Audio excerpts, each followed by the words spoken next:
Take a musical journey on Disney Plus. Nothing is a truer window into human emotion than music.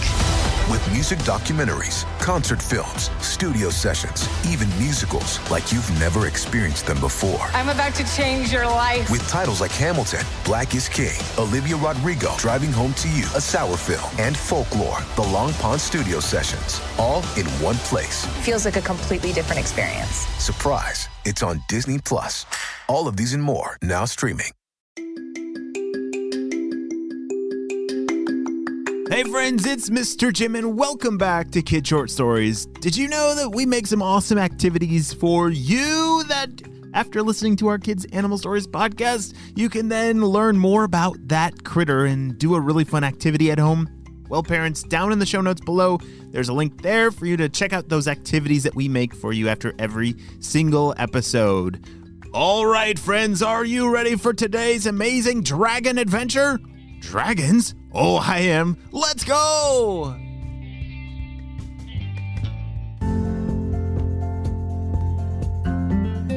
A long time ago in a faraway place lived a dragon named Darnell. And this dragon was an amazingly powerful dragon. He could start rainstorms and make thunder and lightning in the most amazing ways just by thinking about it. He was the one that controlled all of the rain in the area. It was not only a very important job, but he also just loved showing off how strong and powerful he was. But the one thing that made Darnell feel very sad and lonely was that whenever he used his strong powers of making thunderstorms, everyone else would run away and hide. They were afraid of the thunderstorms and never wanted to be outside in the rain.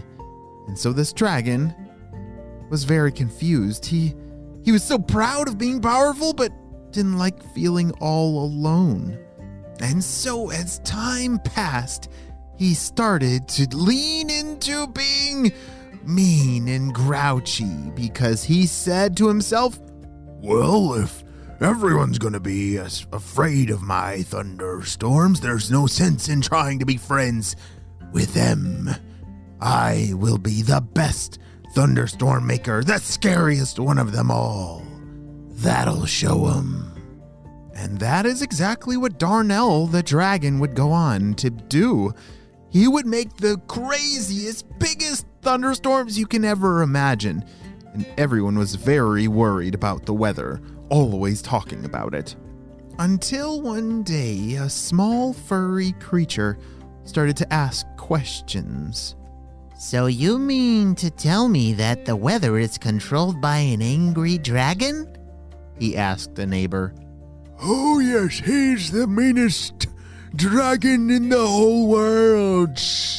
You see, he uses his powers for evil. He is not a good dragon. I don't think he's mean. I think he's just doing what he's supposed to do and making it rain. The old grouchy neighbor shook his head and said, don't even think about it. That dragon hasn't done a nice thing in his entire life, and he never will. The small furry creature walked away and said, I don't think so. I think everybody should be given a chance. I'm gonna go try and find this dragon, and I'm gonna bring him some cookies. That always cheers me up when I'm having a bad day. So the small furry creature went home and baked the most delicious swamp berry cookies. I've never had a swamp berry cookie. Have you? I don't know if that sounds good or disgusting. I'm not sure. After the small furry creature filled the basket with the swamp berry cookies, he went off on a journey. He had been told that that dragon lived up on a mountain, and he was going to go figure it out for himself and see if maybe, just maybe, there was a little bit of nice inside of that dragon. He began the hike up the mountain, and it was quite the hike for the little furry critter that he was. he had to jump over big logs and climb over ginormous boulders and even swim across a very fast-moving river. But nothing was going to stop him. Whew. Wow, this mountain is a lot taller here than from what I saw down there. I wonder how much further it's gonna be. The furry little critter continued his climb up the mountain until he rounded a corner and saw a very big cave. Well, if I was a dragon, this seems like the kind of place that I would live. Hello in there, in there, in there, in there. As he called into the cave, his voice echoed. Our dragon friend was at home inside of his cave. He was very confused. He was in the middle of making a snack and had never heard someone at the door to his cave. He was a little scared. Who's there? I didn't ask for any visitors. Go away and never return. Hello in there. I just brought a fresh batch of cookies. You should totally try them. They're called swamp berry cookies. It's my secret recipe. Called out the furry little critter. Darnell, the dragon, didn't understand that. Why would someone bring him cookies? He did really like cookies, though, and swamp berry cookies sounded delicious to him. Okay, I'm coming. As the little furry critter stood waiting at the entrance to the cave, he could hear the giant stepping forward closer to him, and it sounded a little scary. Oh dear, I hope I didn't make a big mistake.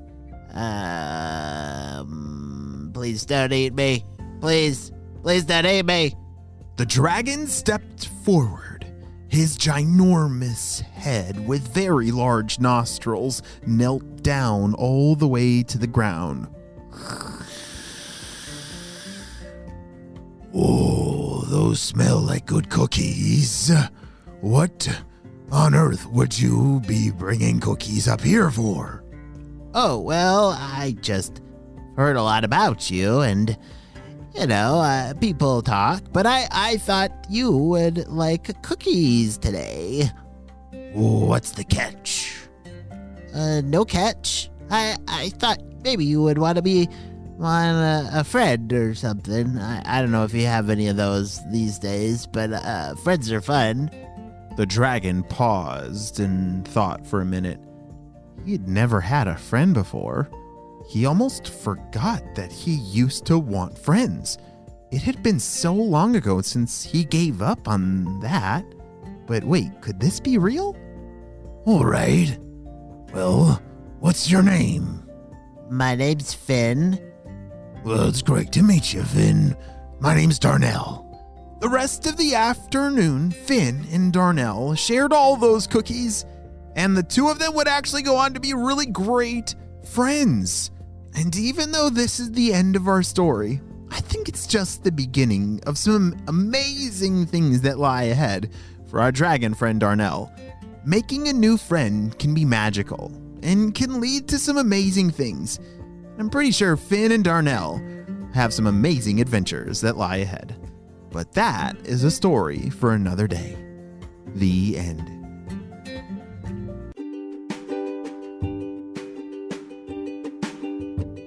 Hey friends, it's time for another birthday, and I need your help celebrating. Drum roll, please. Happy birthday, Hunter! Woohoo! Hunter is turning 8 years old and loves kid short stories. Oh, and hockey and baseball and his family. Whoa, I love those things too. I grew up playing hockey and baseball. Oh, I love that. I bet you're a superstar out there. Well, Hunter, I hope you not only have a really great day, but I hope you have the best birthday ever. I'm glad we got to celebrate it with you. If you want to celebrate your birthday, have your parents head on over to heymrjim.com to learn more. And you know what time it is now. It's time for Kid Shout outs! I want to say hey to Ella and Mason from Texas, Oliver from Ontario, Graham from California, William and Henry from Australia, Elliot from South Korea, Nora from Switzerland, Dion from Dubai, Connor and Michaela from Sydney, Australia, and Titus from Sydney, Australia as well. I'm so glad that you're all in the Kid Short Stories family. And on the Spy Team, we could not stop Dr. Stinky Breath and his crew without you, my friends. Well, you have a super duper day, and I will see you on our next adventure. Bye!